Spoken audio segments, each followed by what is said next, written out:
دو قومی نظریہ کے حق میں لگ رہے ہیں، تیرا میرا رشتہ کیا، لا الہ الا اللہ کے نعرے لگ رہے ہیں، وہاں اس جو انڈیا کا نیریٹو تھا اس کو جھٹلا دیا ہے بنگالی قوم نے. مجیب الرحمان کے لیکن مجسموں کو ہم لاتے نے ماری کیا جا رہی سبق سیکھا، یہ ایک سوالیہ نشان ہے ہے.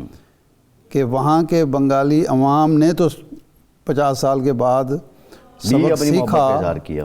سبق سیکھا اور کہا کہ وہ جو کچھ ہوا وہ درست نہیں ہوا اور ہم واپس پلٹ رہے ہیں اس سوچ کی طرف جو دو قومی کی. لیکن ہم نے کیا سیکھا، یہ ایک سوالیہ نشان ہے. اے پی ایس میں جو کچھ ہوا اس میں بھی جو اس کے بعد ہم نے فوری طور پر تو ریئیکٹ کیا کہ ہم متحد ہو گئے، لیکن وہ ایک تھوڑے عرصے کے لیے اتحاد تھا. وہ جو نیشنل ایکشن پلان تھا، کہا یہ جاتا ہے کہ اس میں سے 12 یا 13 جو شک ہیں ان پر عمل ہی نہیں ہوا. یعنی آج بھی نیشنل ایکشن پلان ہی کے ایک سلسلے کی کڑی مدارس کی رجسٹریشن اور یہ بالکل اس وقت ایک نظام تعلیم اور یہ سارے جو تھا وہ آج بھی ہم جگڑ رہے ہیں اسی پہ. فاٹا کے انضمام پہ جگڑ رہے ہیں. انضمام جو ہے وہ ہو گیا، اس کے باوجود ہم جگڑ رہے ہیں، ہمارے یہاں اختلاف رائے موجود ہے، اور چیزیں جو ہیں یکسوئی ہمارے اندر نہیں ہے کہ دہشت گردی کے ختم کرنے کے لیے کیا کرنا ہے. بالکل صحیح. لیکن یہ ساری باتیں جو ہیں یہ اب قصہ ماضی ہیں، ہمیں اس سے سبق بھی حاصل کرنا چاہیے. اس وقت جو باہمی لڑائی جھگڑا ہے سیاستدانوں کا اور سیاسی جماعتوں کا، میرے خیال اس پہ رؤوف حسن صاحب سے ہیں کہ یہ سول نافرمانی کی تحریک کا آپ نے اعلان کیا تھا، آج سے وہ شروع ہونی تھی، 14 تاریخ جو ہمیں دی گئی تھی.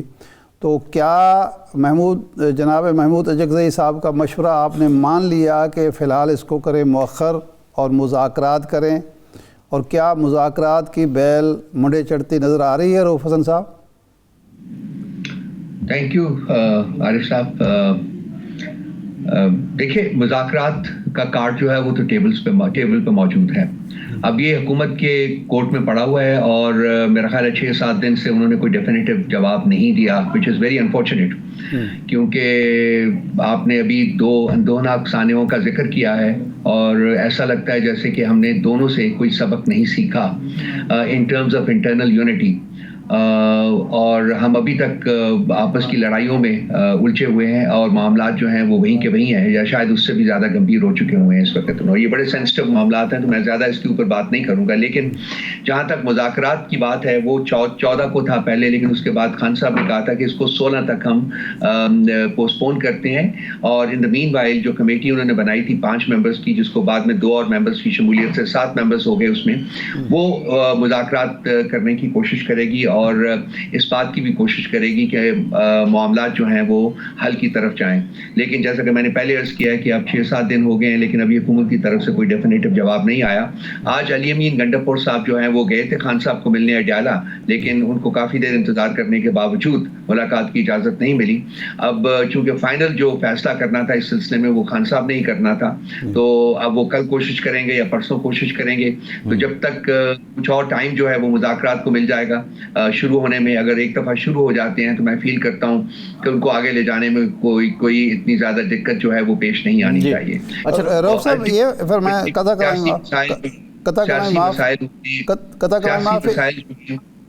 قطع کلام معاف اس میں یہ جواب دیتے جائیے کہ علی امین گنڈاپور صاحب آج ملنے جب گئے تھے تو وہ ملاقاتیوں کی لسٹ تو فہرست تو خان صاحب دیتے ہیں، تو اس میں نام ان کا تھا اور انہوں نے نہیں ملنے دیا. خان صاحب دیکھیے، علی امین گنڈاپور صاحب کی جو لسٹ ہوتی ہے وہ خود اپنی پرمیشن کے ساتھ آتے ہیں. وہ چیف منسٹر ہیں کے پی کے، تو اور خان صاحب نے بھی بسا اوقات ان کا نام جو ہے اس میں شامل کیا. لیکن آج چونکہ ملاقات کا دن نہیں تھا، جو پولیٹیکل لوگوں کے ساتھ تو ملاقات پچھلے 16-17 ہفتوں سے کروائی نہیں جا رہی، ابھی ایک دفعہ کرائی گئی ہے 16-17 ہفتوں کے بعد، اور وہ بھی جب باہر نکلے ہیں تو ان کو گرفتار کر لیا گیا تھا.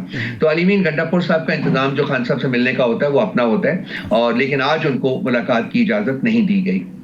نہیں، یہ رؤوف صاحب پولیٹیکل لوگوں سے کیا مراد ہے؟ بیرسٹر گوہر بھی ملتے رہے، سلمان اکرم راجہ بھی ملتے رہے، پارٹی چیئرمین ہیں، یہ کچھ سمجھ نہیں آئی آپ کی بات. جی پولیٹیکل لوگوں کی ملاقات پچھلے 16-17 ہفتوں سے نہیں ہونے دی گئی جی. I am one example in front of you. اس کے بعد بھی جو گور صاحب ملتے ہیں ان کو ایز لائر ملتے ہیں. سلمان اکرم راجہ صاحب بھی ان کو بحیثیت ایک قانون دان کے ملتے ہیں, لائر ملتے ہیں, جو کہ خان صاحب کی کیسز جو ہیں وہ فائٹ کر رہے ہیں. جو ہمارا ہوتا تھا ہر جمعرات کو 6 لوگ ملا کرتے تھے پولیٹیکل ٹیم کے ممبران جو ہوتے تھے. میں ان میں ایک I used to be one of them, اور باقی اور لوگ ہوتے تھے, 5 اور لوگ ہوتے تھے. یہ ملاقات جو ہے یہ انہوں نے ہائی کورٹ کے آرڈرز کے باوجود نہیں ہونے دے رہے.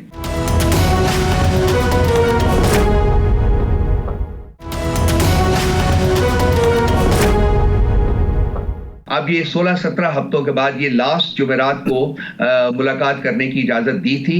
وہ ملاقات کرنے کے بعد جب باہر نکلے تو آپ کو پتا ہے کہ ان کو اریسٹ کر لیا گیا. ہمارا سوال یہ ہے رؤف صاحب ٹھیک ہے وہ لائر ہیں, ماہ ناز قانون دان ہیں بیرسٹر گوہر صاحب, لیکن وہ آپ کی جماعت کے چیئرمین بھی ہیں, تو ان کو کیسے نان پولیٹیکل کنسیڈر کیا جائے؟ جی وہ ہے ملتے ہی ان کی جو اس وقت کانٹیکسٹ ہے ان کو, کیونکہ وہ پولیٹیکل لوگوں کے ساتھ میٹنگ کا دن جمعرات ہے. وہ جمعرات کو نہیں جاتے, وہ جاتے ہیں جس دن کیس لگے ہوتے ہیں اس دن وہ جاتے ہیں ملنے کے. ٹھیک ہے. اچھا یہ فرمائیں, یہ ٹھیک ہے وضاحت ہو گئی بالکل, وہ چیئرمین پارٹی کے ہیں لیکن وہ ملتے, ان کو ملنے کی اجازت جو ملتی ہے وکیل کے طور پر ملتی ہے, ٹھیک ہے.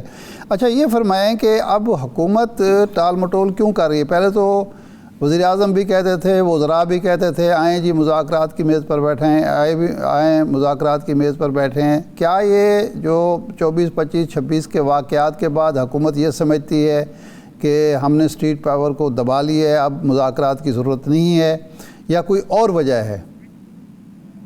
بہت ساری وجوہات ہو سکتی ہیں عارف صاحب. یہ جو وجہ آپ نے بیان کیا یہ بھی ایک ہو سکتی ہے, کیونکہ ان کی بیانوں میں بہت سی ایروگنس آ چکی ہوئی ہے پچھلے 4-5-6 دنوں میں. تو انسان کا ذہن پھر یہ سوچنے پر مجبور ہوتا ہے کہ شاید وہ اپیل کرتے ہیں کہ مذاکرات کی ضرورت نہیں ہے, لیکن یہ بہت بڑی غلطی ہوگی ان کی. مذاکرات کی ایک کنسیشن جو ہے میرا خیال ہے وہ پی ٹی آئی نے دی ہے, اور یہ مذاکرات کل نہیں بلکہ آج ہی شروع ہونے چاہیے, اور اس میں جتنا ڈیلے کیا جائے گا اتنا ملک اور ریاست کے لیے ٹھیک نہیں ہوگا. دیکھیے ہمارے پاس کوئی ہاتھوں میں گنس نہیں ہے, ہم نے یہ کوئی ایسی لڑائی نہیں ہے جو کہ ہم نے بیٹل گراؤنڈ میں حل کرنی ہے. یہ مذاکرات کی ٹیبل کے اوپر ہی حل ہونی ہے. دیر ہو گئی ہے, آلریڈی دیر ہو گئی ہے, اور اب بھی ہونی چاہیے. لیکن اس میں جو عوامل ہیں جو کہ شاید ابھی تک ان کو وہ ایک کنفرم نہیں کر رہے, ایک ڈیفینیٹو ڈیٹ نہیں دے رہے, یا ایک فارمل انویٹیشن ایکسٹینڈ نہیں کر رہے ہیں ہم سے بات چیت کی, اس میں ایک شاید ان کو ابھی اجازت بھی نہ ملی ہو, چونکہ یہ حکومت جو ان کے پاس اپنا تو کچھ نہیں ہے, یہ تو مستعار کی پاور لے کے اس کے اوپر کام کر رہی ہے.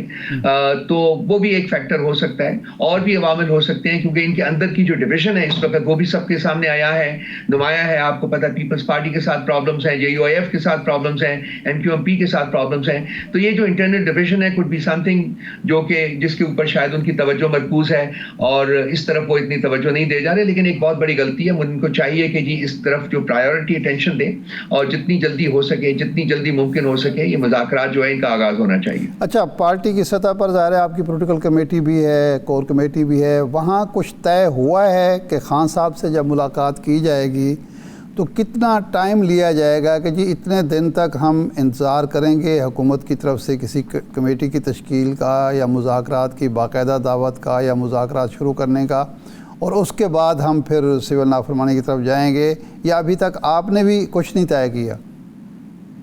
عارف صاحب ابھی دیکھیے یہ ایک ایسا فیکٹر ہے جو کہ ہماری پولیٹیکل کمیٹی کی میٹنگز میں ڈسکس نہیں ہوا, کیونکہ خان صاحب نے ایک ڈیسیژن دے دیا تھا. جب ان سے کچھ لوگوں نے بات کی تو انہوں نے کہا جی کہ یہ میرا فیصلہ ہے, میں نے فیصلہ کر لیا ہے یہ, اور اس کے اوپر امپلیمنٹ کرنا ہے, آپ نے اس کو امپلیمنٹ کرنا ہے. تو اس کے بعد کوئی گنجائش نہیں رہتی تھی کہ ہم کریں. لیکن علی امین گنڈاپور صاحب اسی سلسلے میں آج ان سے ملنے گئے تھے, چونکہ وہ اس کمیٹی میں بھی وہ شریک ہیں جس نے کہ یہ جو نیگوسیشنز ہیں یہ حکومت کے ساتھ وہ کرنی ہے. تو اسی سلسلے میں ان کی فردر جو انسٹرکشنز تھیں اور کچھ خط و خال تھے جو کہ فردر طے کرنے تھے, جن کا ذکر آپ اپنے سوال میں جن میں کیا ہے, تو وہی گئے تھے. اگر وہ ملاقات ہو جاتی تو مسائل جو ہیں یہ طے ہو جاتے, یا یہ عوامل تھے یہ طے ہو جاتے. لیکن اب جب بھی ملاقات ہوتی ہے کل یا پرسوں, تو اس وقت تک تو ایسا لگ رہا ہے کہ یہ جو لانچ ہے اس کی سول ڈس اوبیڈینس موومنٹ کی وہ پینڈ ہو جائے گی. ہم امید کرتے ہیں, کم از کم میری ذات تو اور باقی بھی پارٹی کے لوگ امید کرتے سکتے ہیں کہ اس عرصے میں حکومت کے اوپر تھوڑا سا اثر ہو اور وہ مذاکرات کا بھی آغاز کر دیں. جی میرا خیال ہے کہ ریاست کے لیے بہت بہتر ہوگا. اچھا، خواجہ آصف صاحب، رانا ثناء اللہ اور کچھ لوگ یہ کہتے ہیں کہ اصل میں تو خان صاحب کی طرف سے ایک کلیئر میسج نہیں آیا کہ جی ہم غیر مشروط مذاکرات حکومت سے کر رہے ہیں، ہم اس کا بھی انتظار کر رہے ہیں.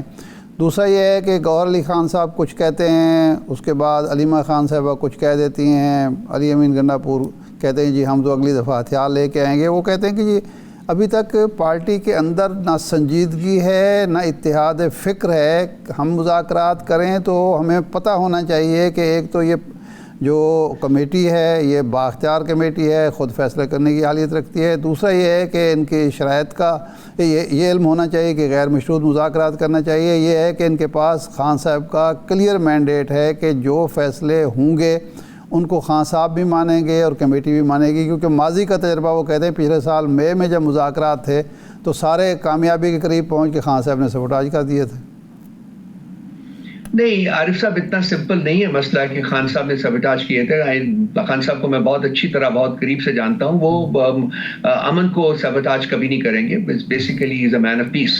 لیکن انفارچونیٹلی جو کچھ ہوا ہے پارٹی کے ساتھ، میرا خیال ہے کہ اس سے ہمیں نظر نہیں ہٹانی چاہیے. 2.5 سال سے جو ہمارے ساتھ ہوا ہے اور ہو رہا ہے اس وقت بھی، تو ایک لیول آف جو ایک ڈس اپوائنٹمنٹ تو کریپ ان کرتی ہے نا، اس کو تو آپ اوائڈ نہیں کر سکتے. دیٹ ہیومن ہے، ایک انسانی رویے ہوتے ہیں، انسانی رسپانس ہوتا ہے کہ کس طریقے سے آپ ان کو دیکھتے ہیں. باقی رہا کہ مذاکرات کے سلسلے میں خان صاحب سیریس نہ ہوتے تو وہ کبھی اس کے بارے میں کہتے ہی نہ. تو جب انہوں نے کہا ہے تو دیٹ مینس کہ he is very serious about it. So ہم صرف ایک ہی کنسرن ہے ہمارا اس وقت، پارٹی کے اندر ٹوٹل یونینیمٹی ہے اس سلسلے میں کہ مذاکرات ہونے چاہیے. مذاکرات جو ہے اس کا آغاز جلدی سے جلدی ہونا چاہیے. اور چونکہ مذاکرات کا آغاز نہیں ہو رہا تو یہ ایک ایشو بن چکا ہوا ہے.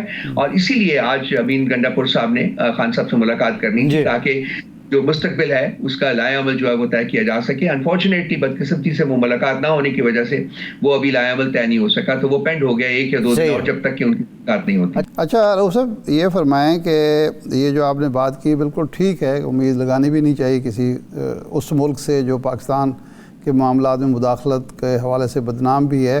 عرفان صدیقی صاحب نے کہا کہ ہمارے ہاں شکیل جو وہ تھا افریدی، اس کے حوالے سے امریکہ کئی دفعہ مطالبہ کر چکا ہے اس کی رہائی کا اور بلکہ حوالگی کا، تو ہم نے کوئی بات نہیں مانی. ہم اتنے بھی کمزور نہیں ہیں کہ امریکہ کا کوئی دباؤ ہوگا اور قبول کر لیں گے. لیکن چھوڑیں اس بات کو.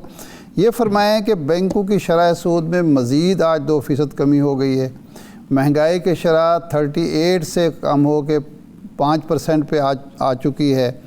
اور بھی بہت سارے معیشت کے جو انڈیکیٹرز ہیں، مثال کے طور پر اسٹاک ایکسچینج کا معاملہ ہے. اس وقت آپ اگر سول نافرمانی کی تحریک شروع کرتے ہیں، لوگوں سے کہتے ہیں کہ پاکستان میں نہ بھیجیں، تو یہ تو پاکستان کو معاشی عدم استحکام سے دوچار کرنے کی ایک منصوبہ ہوگا. تو کیا یہ مناسب ہوگا اس موقع پر، بجائے اس کے کہ معیشت سنبھلے، عوام کو کوئی آسانی ہو؟ آپ مشکلات کھڑی کر رہے ہیں.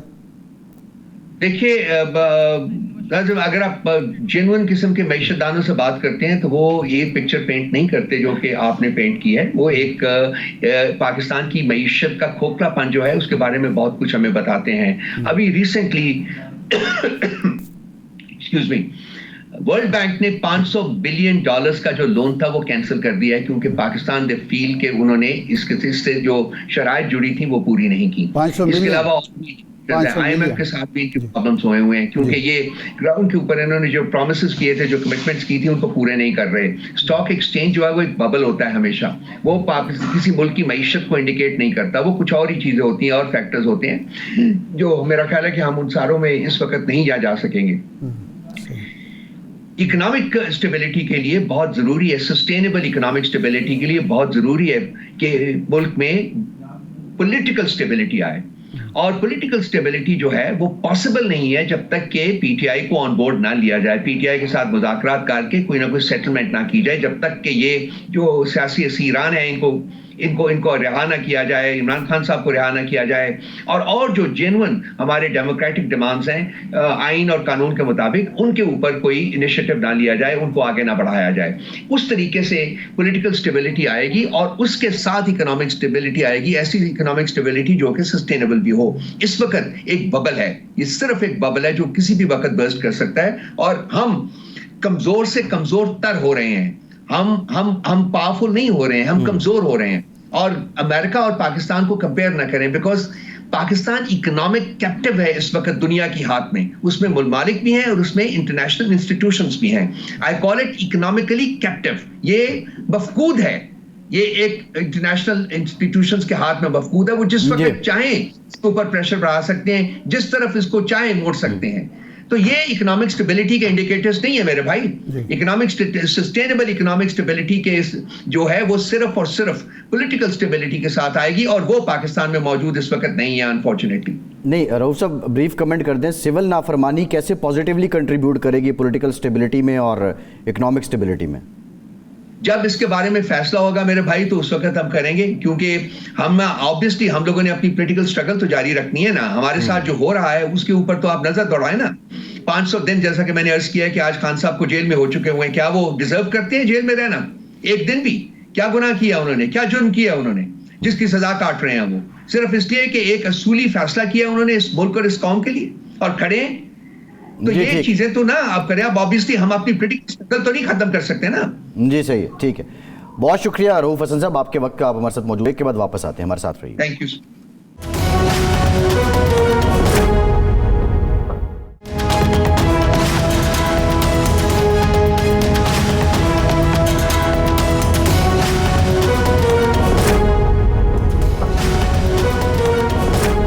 بریک کے بعد ایک بار پھر سے آپ کا خیر مقدم کرتے ہیں. ارشاد صاحب, یہ جو ویکنڈ رہا اور اس ویکنڈ پہ کراچی سے متعلق خبریں آتی رہیں, گورنر سندھ سے متعلق بہت سی پیشین گوئیاں ہوتی رہیں کہ وہ جانے والے ہیں, لیکن حیران کن بات یہ ہے کہ ابھی تک نئے گورنر کا نام سامنے نہیں آیا. بعض تو ہمارے کولیگ یہ کہہ رہے تھے کہ جو نئے گورنر صاحب ہیں وہ کراچی پہنچ چکے ہیں, انہوں نے ملاقاتیں شروع کر دی ہیں. لیکن اس سارے ضمن میں جو سب سے دلچسپ بات کی ہے وہ خواجہ اظہار الحسن صاحب ہیں MQM کے. انہوں نے کہا کہ گورنر کو ہٹانے والے جلد دنیا سے ہٹ جائیں گے. اب خیر ہم تو یہ کسی کے بارے میں نہیں کہہ سکتے, لیکن کیا چکر کیا ہے؟ کیا واقعی ٹسوری صاحب جا رہے ہیں؟ اگر جا رہے ہیں تو یہ اس معاہدے کا حصہ ہے جو مسلم لیگ نون اور پیپلز پارٹی کے بیچ طے ہوا تھا کہ سندھ میں گورنر مسلم لیگ نون کا ہوگا, یا کوئی اور وجہ ہے؟ اچھا, یہ اتفاق کی بات ہے کہ کوئی 8-10 دن پہلے جب ہماری ملاقات ہوئی کامران ٹسوری صاحب سے لاہور میں, تو اس وقت بھی یہی معاملہ چل رہا تھا کہ جی کوئی آ رہا ہے, وہ جا رہے ہیں. وہاں بھی یہ سوال ہوا, اور اس سے پہلے 5-6 مہینے پہلے ہماری ملاقات ہوئی تھی. ان دنوں تو بالکل نام بھی آنے شروع ہو گئے تھے کہ یہ ہوگا, وہ ہوگا, فلاں ہوگا. تو وہاں جب ہم نے سوال کیا تو انہوں نے دلچسپ بات کہی. انہوں نے کہا کہ بات یہ ہے کہ میں تو تیار بیٹھا ہوں, میں نے کوئی بہت زیادہ سامان ہی نہیں یہاں رکھا ہوا, آنا ہے میں نے بیگ اٹھانا ہے اور چلے جانا ہے, لیکن اتنا آسان نہیں لگتا میرا جانا. تو وہ کہتے ہیں میں سنتا ہوں, میں ہنس پڑتا ہوں کہ بھئی یہاں سے جو بھی وہ کرتے رہیں, وہاں سے اگر میرا نام کٹے گا یا میری روانگی کا پروانہ جاری ہوگا تو میں چلا جاؤں گا. اتنی آسانی سے تو میں جانے والا نہیں ہوں. یہ وہ خود یہ کہتے ہیں. شاہ صاحب جو دلیل وہ دیتے ہیں ابھی بھی وہ یہی کہتے ہیں کہ بھائی جو پچھلے ہفتے جب 10-12 دن پہلے ہماری انہوں نے کہا کہ ٹھیک ہے آپ دیکھیں میں جا رہا ہوں یا نہیں جا رہا, آپ کے پاس خبریں ہیں. تو مجھے جو 12 ربیع الاول کو مقرر کیا گیا ہے وہ کسی کام کے لیے کیا گیا ہے. اچھا, ہاں, میں صرف گورنری کا مزہ لینے کے لیے نہیں ہے. میں گناہ گار آدمی ہوں, میں نے بہت سارے خطائیں, کمزوریاں, گناہ کیے ہیں, لیکن یہ تقرر جو ہے وہ کہتے ہیں کہ جی ایک تو میں کام کر رہا ہوں, لوگوں کو کھانا کھلا رہا ہوں, اور ہزاروں لوگوں کو ان کے بقول روزانہ. اس کے علاوہ کہ 50,000 اسٹوڈنٹ ہیں جن کو IT کی تعلیم دی جا رہی ہے. یہ تو وہ کر رہے ہیں ارشاد صاحب. وہ کہتے ہیں 2 ارب روپے ماہانہ کا وہ ہے, اور وہ گورنمنٹ گورنر ہاؤس کے بجٹ سے ایک پائی بھی خرچ نہیں ہو رہی. کاروباری تجارتی صنعتکار جو ہیں وہ ان کے ساتھ تعلقات والے ہیں, کاروباری. لیکن ارشاد صاحب وہ آج جو خیر یہ جو پہلو آپ نے بیان کیا اس میں یہ ان کا, ہاں یہ ان کا ہے جو وہ بات بیان کر رہے ہیں, اس پہ نہ کوئی سوال بنتا ہے نہ کوئی کمنٹ بنتا ہے. جو انہوں نے فیصل واوڈا صاحب کو جواب دیتے ہوئے بات کی, انہوں نے کہا کہ جس یونیورسٹی سے واوڈا صاحب نے PhD کی ہے میں وہاں سے سرجن بن کے نکلا ہوں. سو وارڈا صاحب جو ہیں ابھی اس درجے پہ نہیں ہیں. اب وارڈا صاحب کو ٹسوری صاحب سے متعلق ایک ٹی وی ٹاک شو میں اشاروں کنایوں میں بات کرنے کی ضرورت کیوں پیش آئی؟ اور اگر ٹسوری صاحب جا رہے ہیں، دیکھیں دو ہی پہلو ہیں، یا تو وہ معاہدہ ہے اس کے تحت ان کا جانا بنتا ہے، یا ٹسوری صاحب کچھ پرفارم نہیں کر رہے ہیں، یا ان سے کوئی شکوے ہیں. کیا آپ کو کیا لگتا ہے کوئی شکوہ بھی ہے جو، کیونکہ آپ کی ان سے ملاقات؟ نہیں، وہ کہتے ہیں حکومت، دیکھیں نا جو سندھ حکومت ہے ان کو تو ان کی تو شکایات کا ایک دفتر ہے، بہت ساری شکایات ہیں، ان کو بھی سندھ حکومت سے شکایات ہیں. اب یہاں تو ڈھنڈورا یہ پیٹا جاتا ہے کہ ایک بات میں اور بھی کر دوں. ان سے پوچھا گیا کہ جی حکومت، وفاقی حکومت پنجاب سندھ حکومت کے بارے میں تو وہ کہتے ہیں یہ سارا جو کچھ کہا جاتا ہے یہ ترقی ہوگی وہ ہوگی، وہ کہتے ہیں نہ تعلیم کا بیڑا غرق کر دیا ہے، صحت کا بیڑا غرق کر دیا ہے، ہسپتالوں کا برا حال ہے، تعلیم کا برا حال ہے. اور میں نے ان سے کہا تھا کہ مجھے 3 مہینے کے لیے اختیارات دے دیں، میں آپ کو بتاؤں گا کہ کس طرح سندھ کو اور کراچی کو ٹھیک کیا جاتا ہے. لا اینڈ آرڈر سچویشن، تعلیم اور صحت، 3 شعبوں میں. وفاقی حکومت کے بارے میں اس نے بڑی اچھی بات کی انہوں نے اس دن. انہوں نے کہا جی بس 2 لوگ کام کر رہے ہیں، ایک اعظم نذیر تارڑ ہیں اور ایک عطا اللہ تارڑ ہیں.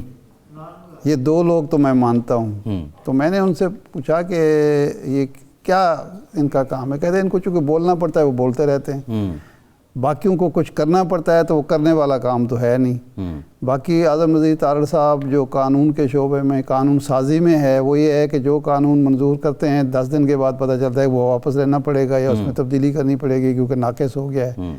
تو انہوں نے کہا اس کے علاوہ مجھے تو کوئی وزیر کام کرتا نظر نہیں آ رہا جس کا کوئی ہمیں آؤٹ پٹ نظر آ رہی ہو. یہ تو ان کی شکایات ہیں وفاقی حکومت سے بھی. اور بلکہ انہوں نے یہ کہا کہ کتنا بہترین یہ جو ایس آئی ایف کا ایک انیشیٹو ہے، بہترین. ہم سب کہتے ہیں کہ جی ایک 1 ونڈو اپرچونٹی ملی ہے سرمایہ کاری کے لیے. تو ان کا یہ کہنا ہے کہ یہ جو سست رفتاری ہے اس کی وجہ بھی حکومت اور بیوروکریسی ہے کہ وہ اپنے روایتی ہتھ کنڈوں سے اس عمل کو تیز نہیں ہونے دے رہے. اب یہ ان کا موقف ہے، اب یہ ان کی شکایات ہیں. ان سے کیا شکایات ہیں اس کا ہمیں نہیں پتا، نہ حکومت نے ابھی تک بتایا ہے مصلحت کے تحت. سندھ حکومت کہتی رہتی ہے لیکن یہ نہیں بتاتی کہ کیا آپ کے معاملات میں مداخلت. شاہ صاحب نے آج، مراد علی شاہ صاحب نے تو بڑا کلیئر کہا، انہوں نے کہا جی اس سے پہلے 4-5 گورنر آئے تو مجھے کبھی مجھ سے مشاورت ہوئی نہیں ہے، نہ مجھ سے کبھی پوچھا گیا ہے. تو دیکھیں گے جب گورنر صاحب نئے آ جائیں گے، یعنی پیپلز پارٹی تو کنسیڈر ہی نہیں کر رہی ہے. اس کی وجہ یہ ہے کہ دیکھیں یہ تو طے ہے نا کہ سندھ کا گورنر لگانا ایک تو وفاقی حکومت کی ذمہ داری ہے، دوسرا جو کوٹا طے ہوا ہے اس کے تحت پیپلز پارٹی نے 2 گورنر لگانے تھے مرضی کے، پنجاب میں KP میں وہ لگا دیے. اب وہ سندھ میں کس کو لگانا چاہتے ہیں، کب لگاتے ہیں، پیپلز پارٹی کہہ نہیں سکتی کچھ. اور ایک معاہدہ بھی ان کا موجود ہے اور اس معاہدے کی بیس پہ ان کے شکوے بھی موجود ہیں. ہاں بالکل. دیکھیں انہوں نے شکوہ بھی کیا انڈائریکٹلی کہ کم از کم چلیں اخلاقی اعتبار سے ہی آپ کو پوچھ لینا چاہیے. لیکن یہ اب دلچسپ ہے ایک پہلو جو بڑی مستند بات آپ نے بتائی، ٹسوری صاحب کا جو جواز ہے اور جو یقین ہے، ایمان ہے، اس کی بیس پہ ہم بھی سمجھتے ہیں. اور دوسرا جو ابھی خبریں ہیں اب ان میں صداقت ہے یا نہیں ہے. لیکن ایک بات کل خالد مقبول صدیقی صاحب نے بھی کی ہے. انہوں نے کہا جی میں حکومت میں ہوں یا نہ ہوں. اب وہ MQM کی بات نہیں کر رہے، اپنی بات کر رہے ہیں. اس کا مطلب ہے کہ بطور وفاقی وزیر ان کے بھی کوئی شکوے ہیں. اور کیا ساری MQM گورنر کے پیچھے یا گورنر کو ہٹایا اگر جاتا ہے تو ان کے ساتھ ہوگی؟ یہ بھی ایک سوال ہے. یہ بھی ایک سوال ہے. کل MQM مولانا فضل الرحمان صاحب سے ملنے جا رہی ہے جن کو حکومت سے شکایات ہیں. تو اب دیکھتے ہیں کہ یہ کھچڑی کیا پک رہی ہے. بالکل ٹھیک ہے، ایک بریک لیتے ہیں، بریک کے بعد آئیں گے، ہمارے ساتھ رہیے.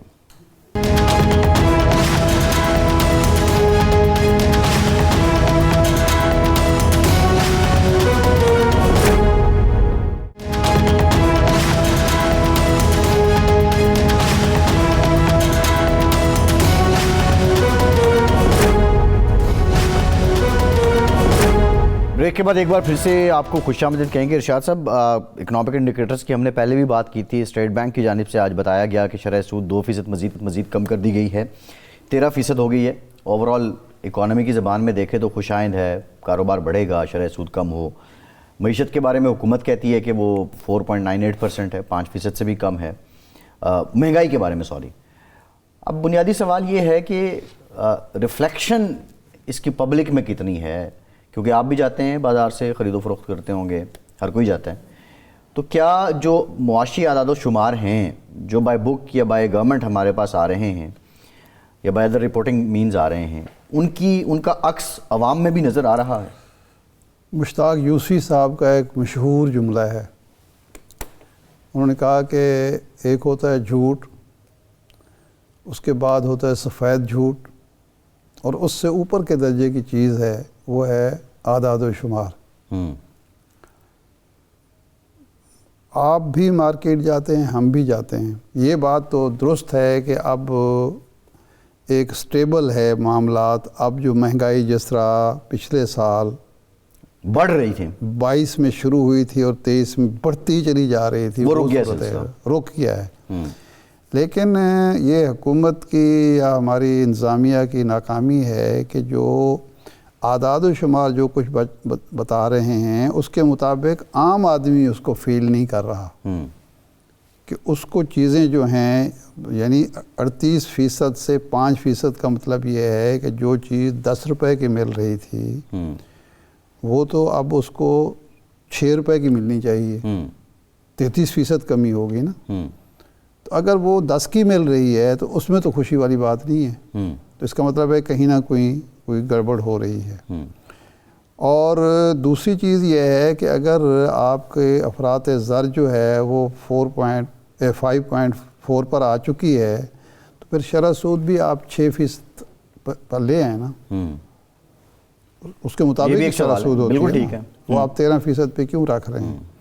یہ کرنٹ اکاؤنٹ کے بارے میں کہا گیا وہ سرپلس رہا, گزارا ہوا ہی نہیں. اور ایک چیز جو ماہرین معاشیات اعتراض کر رہے ہیں کہ یہ بہت ساری چیزیں اس لیے اسٹیبل نظر آ رہی ہیں کہ آپ نے جو آپ کی امپورٹ ہے اس میں بہت سارے آئٹم روکے ہوئے ہیں. ڈالر کو آپ نے روکا ہوا ہے ایک سطح پہ. اگر آپ بالکل ہی امپورٹ ختم کر دیں, بند کر دیں, تو اس سے بھی زیادہ اعداد شمار بہتر ہو جائیں گے, زر مبادلہ کے ذخائر بھی بڑھ جائیں گے اور بھی معاملات ہوں گے.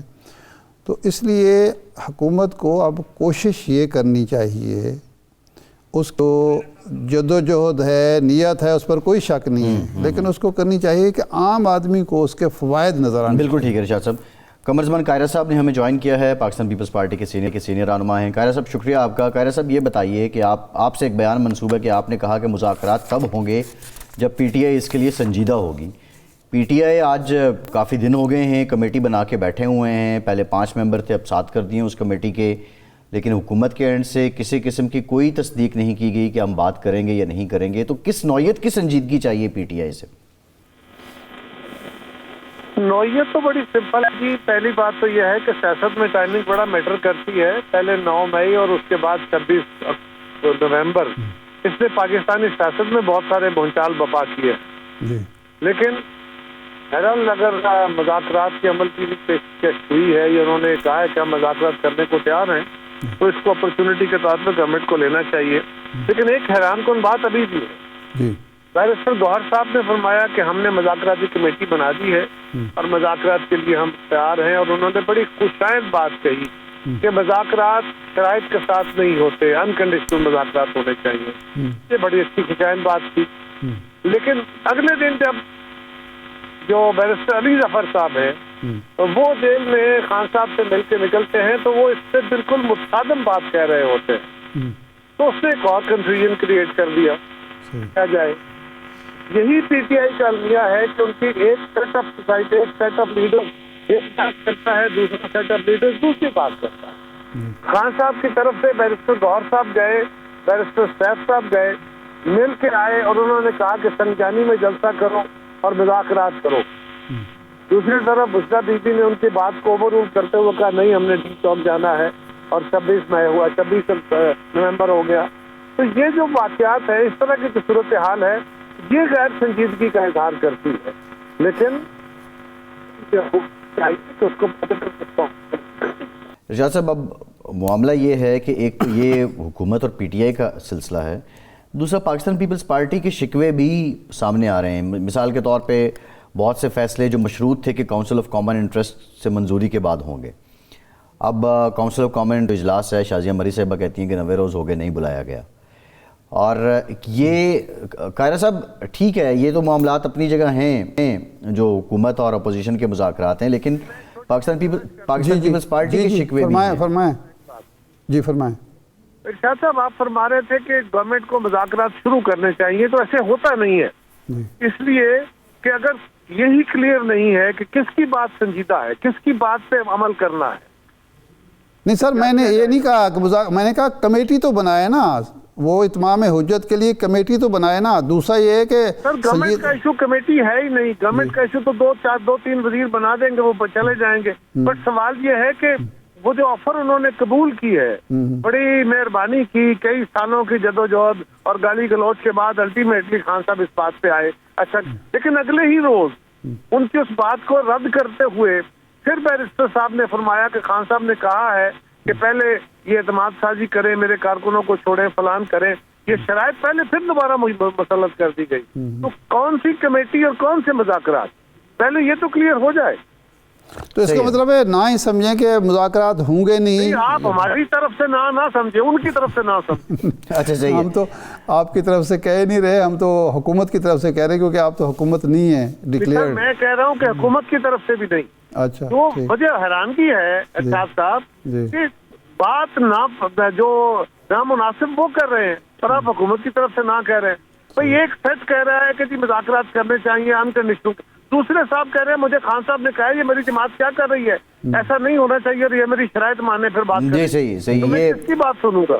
درست بات آپ کی قاہرہ صاحب. قاہرہ صاحب یہ بتائیے کہ پاکستان پیپلز پارٹی کا جو اس وقت وفاقی حکومت کے ساتھ شکوے یا شکایتیں تھیں وہ کس حد تک ایڈریس ہوئے ہیں، اور جو کونسل آف کامن انٹرسٹ ہے اس کا اجلاس نہ بلانے میں کیا امر مانے ہے، کیا وجہ ہے؟ میں سمجھتا ہوں جی کہ یہ ایک آئینی ضروری ہے اور وزیر اعظم صاحب کو ان ابہامات کو دور کرنے کے لیے کونسل آف کامن انٹرسٹ کا اجلاس جلد بلا لینا چاہیے، تاکہ جو ہمارے آپس میں کچھ چھوٹے موٹے گلے شکوے بن سکتے ہیں میجر ایشوز اس فورم پہ بیٹھ کے حل ہوں. جہاں تک تعلق ہمارے گلے شکووں کا ہے یا ہمارے مطالبات کا ہے، تو پیپلز پارٹی نے کوئی نیا مطالبہ نہیں کیا. جب حکومت سازی ہوئی تھی اس وقت ہمارے دونوں پارٹیوں کے بیٹھ کے درمیان ملاقات میں طے ہوا تھا 25 پوائنٹس پہ، جس پہ سائن ہوئے تھے دونوں لیڈروں کے، اور وہ آپ کے پاس بھی موجود ہے، سارے میڈیا کو شیئر کیا گیا تھا، اور اسی کے اوپر ہم عمل درآمد کی بات کر رہے ہیں. ہم کوئی نئی بات نہیں کر رہے. بس ٹائم کی مسئلہ ہے، صرف مختصر جواب چاہیے. یہ فرمائیں کہ اب جو بل پیش ہو رہا ہے مدارس رجسٹریشن بل، یہ منوان قبول ہوگا، منظور ہوگا مشترکہ اجلاس سے، یا اس میں رد و بدل ہوگا؟ ارشاد صاحب، مجھے پہلی بات تو یہ ہے کہ مولانا فضل الرحمان صاحب کا یہ مطالبہ بہرحال اپنی جگہ معتبر اور درست ہے، کیونکہ ان کے ساتھ یہ پرامس ہوا تھا اور اس بل کو دونوں ایوانوں نے ووٹ کیا تھا. اب بھی اس کو ووٹ ہونا چاہیے. دوسری بات کہ یہ ہمارے لیے لمحہ فکریہ ہے، سیاستدانوں کے لیے، سب کے لیے، کہ وہ ایوان جس پہ اربوں روپیہ سالانہ خرچ ہوتا ہے، وہاں پہ ہونے والی لیجسلیشن آہستہ آہستہ کہاں آگے کھڑی ہو گئی کہ ہم نے صدر ہاؤس بھی پارلیمنٹ کا حصہ ہوتا ہے، صدر، سینٹ اور قومی اسمبلی، یہ 3 کمپوننٹ ہوتے ہیں پارلیمنٹ. جی صحیح ہے. کسی جگہ بھی اگر نشاندہی ہو جائے تو اچھی بات ہے، لیکن یہ نشاندہی ان دونوں ایوانوں میں کیوں نہ ہوئی اور کیوں کمیٹی؟ جی بالکل ٹھیک. یہ کوالٹی آف لیجسلیشن پہ کویسچن ہے. قاہرہ صاحب قطع کلامی کی معافی، پروگرام کا ٹائم ختم ہو گیا. بہت شکریہ ارشاد صاحب آپ کا. شکریہ. آج کے پروگرام سے اتنی اجازت دیجیے.